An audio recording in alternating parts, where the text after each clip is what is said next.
নমস্কাৰ বন্ধুসকল, মই সুজিত। আজি আপোনালোকক এটা ইনফৰ্মেশ্যন দিবলৈ আহিছোঁ। এই যে আপোনালোকে পায় কেতিয়াবা ইনষ্টাগ্ৰাম, ফেচবুক বা ইউটিউবত বহুত সস্তাত মোবাইল, আপোনালোকক মই বৰ্তমান স্ক্ৰীন ৰেকৰ্ডিং কৰি বুজাই দিম বস্তুটো। আপোনালোকে চাব। এতিয়া এই ভিডিঅ'টোত আপোনালোকক কৈছে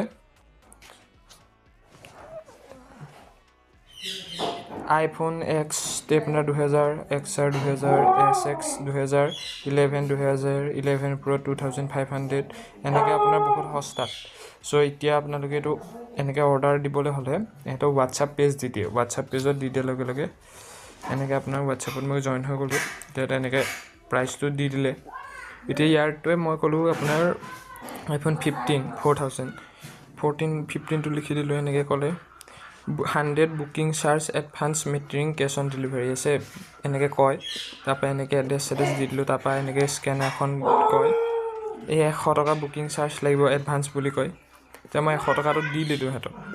দি দিয়াৰ পিছত আপোনালোকে নিদিব, সেইটো মানে ফেক হয় এটা।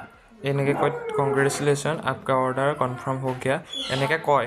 কিন্তু আপোনালোকে কেতিয়াও বিশ্বাস নকৰিব। এই মই 100 টকাটো আপোনালোকক দেখাবলৈহে দি দিলোঁ। আপোনালোকে দেখিছে 2 বা 3 দিনৰ ভিতৰত আহিব, কিন্তু পাৰ্চেল 2 আৰু 3 দিনৰ ভিতৰত কেতিয়াও নাহে। চ' এনেকুৱা স্কেমৰ পৰা আপোনালোক বাচি থাকিব সদায়।